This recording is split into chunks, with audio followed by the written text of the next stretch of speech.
algum sentimento ou algumas situações que pode fazer o crente desanimá-lo, sair da presença de Deus, da igreja, sair do propósito, sair de debaixo da promessa e assim por diante.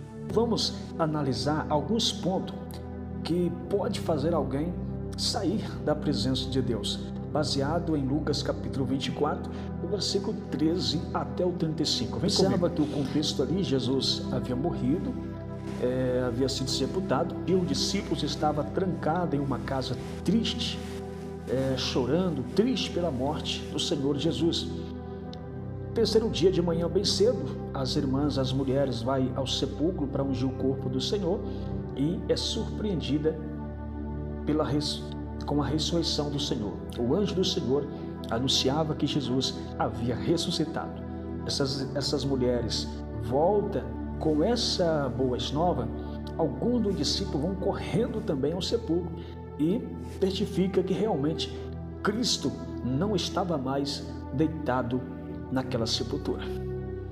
Eu não sei porquê, irmãos, esses dois discípulos deixaram, mesmo com essas notícias tão maravilhosas, contado por já não somente pelas irmãs, mas também por Pedro e outros que foram com ele para o sepulcro. Mesmo assim, dois discípulos resolvem sair de Jerusalém e ir embora para Emaús. Emaús era um povoado fora de Jerusalém. Tudo indica que esses dois discípulos antes morava nessa aldeia, nesse povoado de Emaús. Então, por que eles saíram de Jerusalém? Por que eles não creram na ressurreição de Cristo? Tudo indica aí um desânimo muito grande, uma frustração. É como se eles estivessem desviando da casa de Deus, da presença de Deus, desviando das promessas de Deus. Mas Jesus, mesmo assim, eles distanciando de Jerusalém. Vale te lembrar que uma das ordens de Jesus para o seu discípulo foi essa, e na verdade foi uma ordem que foi repetida por Jesus: fica em Jerusalém, não saia de Jerusalém, permaneça, persevera. A ordem era para ficar em Jerusalém. Em contrapartida, esses dois discípulos estão desobedecendo, indo embora para Emaús. Mesmo assim, o nosso Jesus, que é gracioso, poderoso e desta vez ressurreto, pois da sua ressurreição Jesus chega. No versículo 13 ao 16, Jesus aproxima deles, mas o texto vai dizer que esses dois discípulos estavam com os olhos como que fechados, não conseguiam notar que aquele homem que aproximou dele era o próprio Jesus. O Jesus que havia sido sepultado, o Jesus que eles estavam tristes por sua morte. Ele está vivo, está caminhando com eles, está entre eles, mas seus olhos estavam como que fechados, para que não compreendesse. Amados, o ministério terreno de Jesus durou cerca de 3 anos e meio.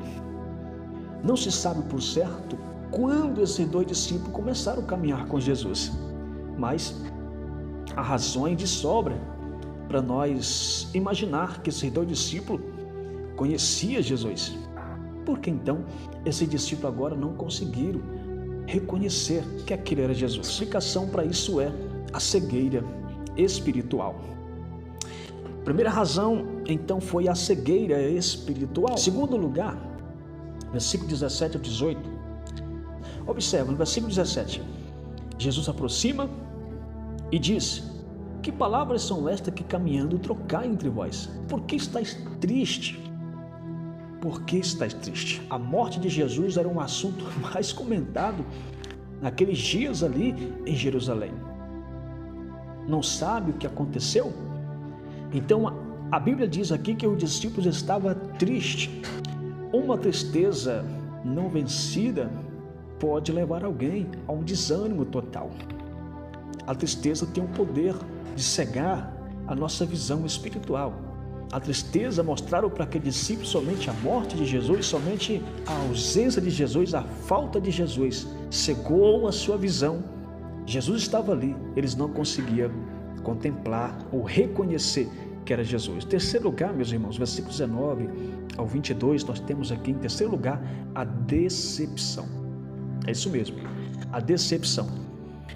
Os discípulos estavam decepcionados porque tinham seguido Jesus, porém, por motivações erradas. Versículo 19 diz assim: Jesus perguntou: quais? O que tem acontecido em Jerusalém? E eles lhe disseram: as que diz respeito a Jesus Nazareno, que foi homem, um grande profeta, poderoso em obras, em palavras diante de Deus, de todo o povo. Versículo 20: e como os principais, os sacerdotes e os nossos príncipes os entregaram à condenação da morte e o crucificaram. Versículo 21, preste atenção. E nós esperávamos que fosse ele que remisse Israel.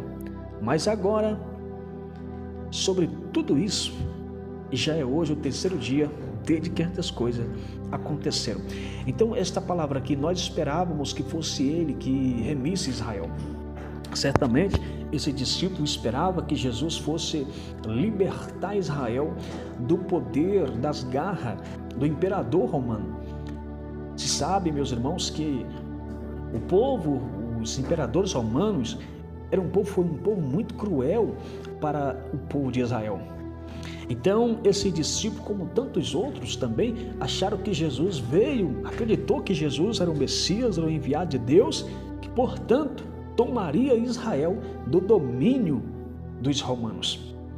Então, eles seguiram Jesus, não sei se por 1 ano, 2, 3 anos e meio, mas com uma motivação. Segue Jesus por uma percepção, uma motivação errada. Pela motivação errada, será decepcionado. Quarto lugar, a incredulidade, versículo de número 22 e 26. Eles por muitas vezes haviam já escutado pregações de Jesus sobre as profecias acerca dele mesmo, que Jesus morreria, ao terceiro dia ressuscitaria, mas eles não creram. No terceiro dia, após a morte de Cristo, as mulheres testemunharam a ressurreição de Cristo. Outro discípulo, como Pedro, também testemunharam que Jesus havia ressuscitado. Contudo, esses dois discípulos estavam tão incrédulos, porque não estavam acreditando nas mensagens de Jesus, na mensagem pregada pelas mulheres, as irmãs, e também nem pela mensagem pregada pelo apóstolo Pedro e os demais que com ele visitaram o sepulcro vazio onde Jesus estivera.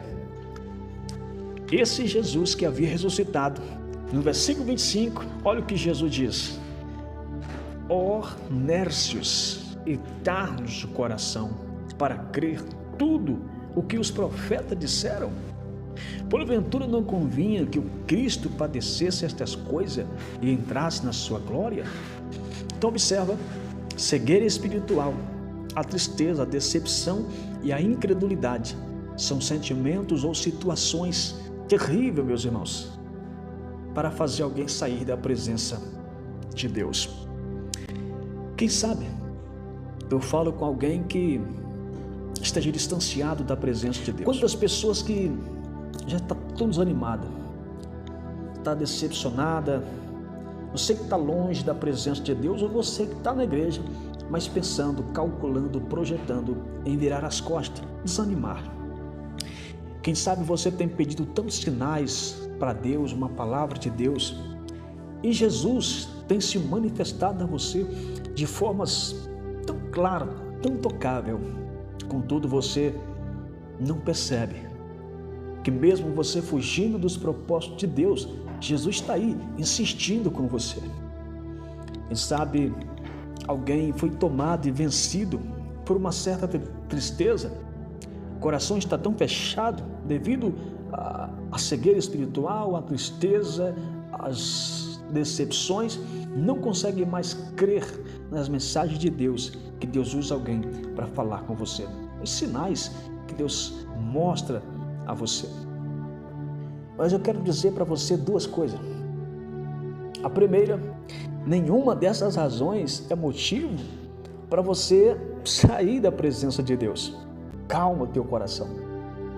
A segunda coisa que eu quero te falar é que mesmo você que está aí afastado, distanciado de Deus, desistiu das promessas, desistiu de Cristo, eu quero te dizer que Deus ainda não desistiu de você. Ele ainda insiste com você, Ele ainda está batendo na porta do seu coração.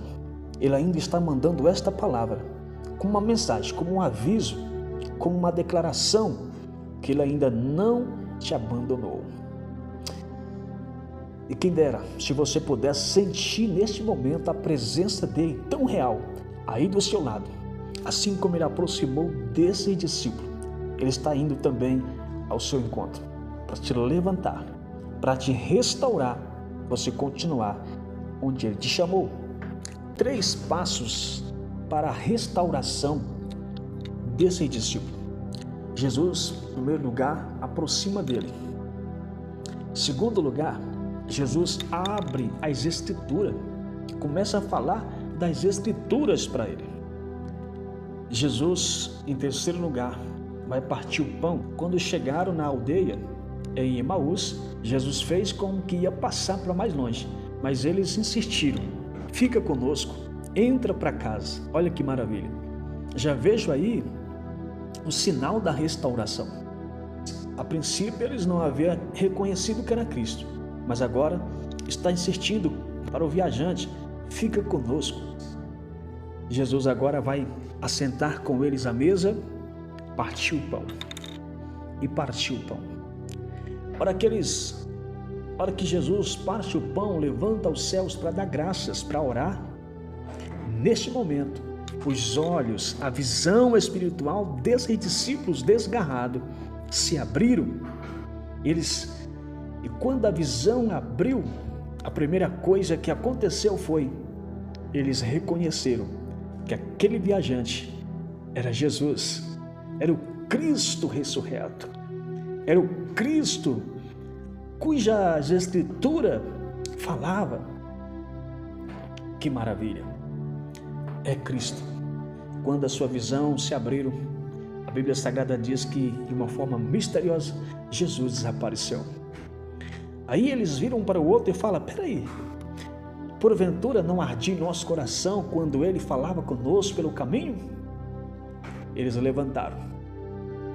Imagina a alegria, a emoção, renovando as suas almas, seus corações, seus sentimentos.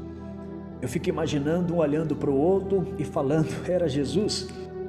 Queridos, eu encerro dizendo: Jesus se aproxima de você neste momento, pelo fato de não ter desistido de você. Isto é graça. Então não dá para ficar empurrando mais com a barriga, não dá para inventar qualquer desculpa. Quem está decepcionado com alguém, está triste, não.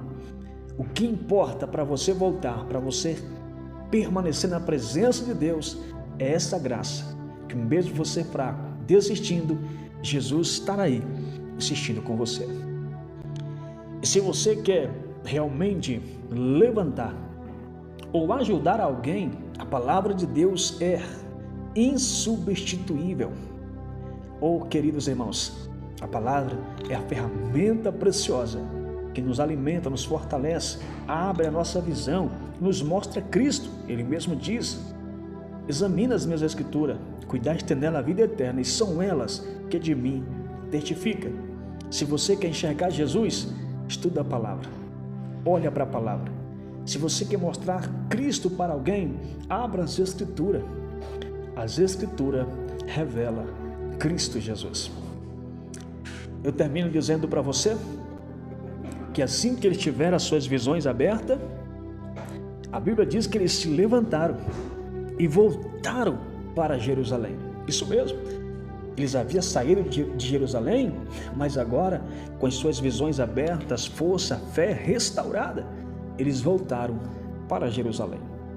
Jerusalém significa o lugar que Deus te chamou, o lugar que Deus colocou você para estar, o lugar que Deus te plantou, o lugar que Deus te chamou. Portanto, levante agora, volta para o cargo que Deus colocou você. Coloca a mão no arado que Deus colocou nas suas mãos. Volta a fazer o que Deus designou para você fazer. O seu lugar é no altar, o seu lugar é pregando, é adorando a Deus, é fazendo a obra de Deus, é servindo com alegria a Deus. Portanto, volta para Jerusalém. Até o próximo vídeo, que Deus te abençoe.